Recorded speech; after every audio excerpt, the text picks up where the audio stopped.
बिस्मिल्लाहिर्रहमानिर्रहीम। अस्सलाम वालेकुम। आज मैं बनाऊंगी लौकी की खीर ईद स्पेशल में। बहुत ही मज़ेदार सी और झटपट तैयार होने वाली बहुत ही ईजी रेसिपी। लौकी की खीर के लिए पहले मैंने चावल ये बॉईल कर लिए। ये मैंने 2 टेबलस्पून कच्चे चावल लेके भिगोए और उन्हें पकाया, तो ये 1 कप से थोड़े से ज़्यादा है। और इन्हें मैंने मैश कर लिया चम्मच से अच्छा सा। तो अब मैं ये दूध मेरे पास है 1.25 लीटर 1.5 लीटर के करीब। तो ये 1 कप से थोड़े ये मैंने चम्मच से मैश किए हैं चावल सारे। पहले से बॉयल चावल है, पानी थोड़ा सा डाल के तो इन्हें मैंने हल्के दम पे आस्ता सा पकाती रही हूँ। और ये इनको मैश भी मैंने सारा कर लिया। अब ये इसे ज़्यादा पकाने की ज़रूरत नहीं है, सिर्फ मैंने 10 मिनट इसे पकाना है थोड़ा चावलों को। तो इसमें फिर मैंने लौकी तैयार करके रखी है स्टीम में। वो भी 1 कप है मेरे पास, तकरीबन इतना ही है जितना मैंने चावल बॉयल लिए है ना कप में, तो इतना ही मैंने लौकी का कप बनाया है। ये मैश लौकी है, मैंने इसमें पानी ज़रा 2 टेबल स्पून डाले होंगे बस, और नहीं। पहले मैंने लौकी छील के उसे कद्दूकश किया, उसके बाद फिर मैंने इसे अच्छी तरह धो के हाथों से निचोड़ के तो एक पैन लिया, उसमें ये मैंने डाला और 2 टेबलस्पून पानी डाल के तो इसे स्टीम में रखा। जब ये गल से गए, मुझे नज़र आए कि ये गल गए हैं, और वैसे ये साबुत ही लौकी इसके जो पीसीज है ना लौकी के, वो ऐसे मैश नहीं मैंने किए, सारे ऐसे स्लाइस में जैसे करते हैं कद्दूकश में, इस तरह ही नज़र आ रहे हैं। तो ये मैश हो गया। अब मैं 10 मिनट जो मैंने चावल डाले 10 मिनट पकाऊंगी, तो फिर मैंने लौकी इसमें शामिल करनी है। 15 मिनट मैं पका चुकी हूँ ये लौकी गई इसमें जो मैंने स्टीम करके रखी हुई थी। ये इलायची मैंने इसे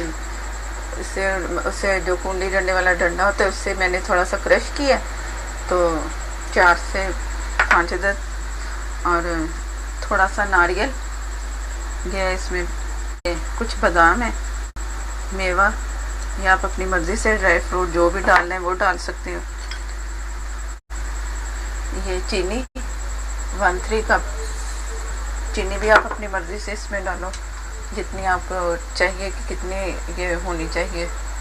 और ये बड़ी झटपट बनने वाली खीर है, बहुत जल्द, क्योंकि सारी चीज़ें बॉयल डाल दी है ना इसमें, लौकी भी इसमें बॉयल है और ये चावल भी मैंने मैश करके बॉयल करके डाल दिए, तो जल्दी जल्दी बनने वाली। आधे घंटे में तो ना सारा ये कर आके तो पौना घंटा लग जाएगा, तो ये तैयार हो जाएगी।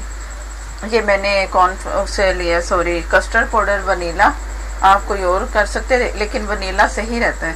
तो ये 1 टेबल स्पून है जो मैंने पानी में ना इसे शामिल मिक्स करके ना तो ये करके रखा हुआ था, 1 टेबल स्पून वनीला वो कस्टर्ड खीर को गाढ़ा करने के लिए। फिर ये पकेगा।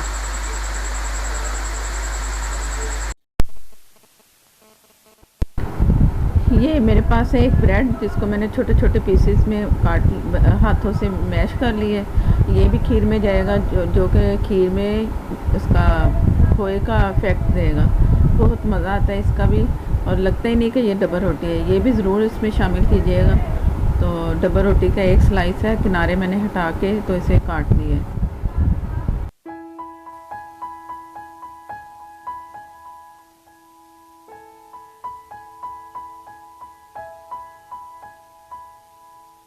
मैं चम्मच से ज़रा थोड़ा थोड़ा मिक्स करती जाऊंगी जो मैंने ब्रेड डाली अभी। और ये मेरे पास है 1 प्याली मलाई, जो दूध के ऊपर से उतारी होती फ्रेश, ये वाली मैं डाल रही हूँ।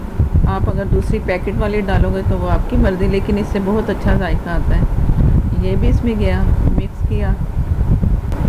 और ये ऐसी खीर है कि बनाते बनाते ही फ़ौरन ही तैयार हो जाती है और बहुत ही मज़ेदार सी लगती है ये खीर। ज़रूर तैयार से बनाइएगा ईद स्पेशल में, और मेहमानों के लिए भी बहुत अच्छी डिश है, स्वीट डिश। पास है ज़ाफ़रान, थोड़ा सा मैं इसमें डालूँगी और कुछ मैं बाद में गार्निश के लिए रख लूँगी कि उसमें मैंने सारा ऊपर डालना है। और ये इसका भी बहुत अच्छा जायका और खुशबू, जैसे ही डाला है मैंने तो बहुत अच्छा जायका खुशबू आ रही है। और ये एसेंस है मेरे पास ज़ाफ़रान, तो ये भी आप डाल सकते हो। ज़ाफ़रान नहीं डालना तो ना डालें फिर, तो एसेंस भी डाल दी मैंने, दोनों चीज़ें डाल दी हैं। बहुत अच्छी सी खुशबू आ रही है इसकी और जायके में भी बहुत अच्छा लगता है ये ज़ाफ़रान एसेंस भी। और दोनों अगर एक नहीं है तो ना डालो, खाली एसेंस भी डाल सकते हो आप। ये थोड़ी सी बलाई जो उसमें बर्तन में लगी थी वो मैं सारी साफ़ करके इसमें शामिल कर रही हूँ और इसे चम्मच से चला के तो ये तैयारी में आ रही है फ़ौरन ही। तो इसे बहुत ही स्लो आग पे पकाना है, ज़्यादा तेज़ पे नहीं बनाना, आस्ता आस्ता पकती रहेगी और नीचे भी ना लगे क्योंकि खीर बहुत जल्द नीचे से लग जाती है, तो इस बात का ध्यान रखना है। तैयार है, मुझे इजाज़त दें, अल्लाह हाफिज़।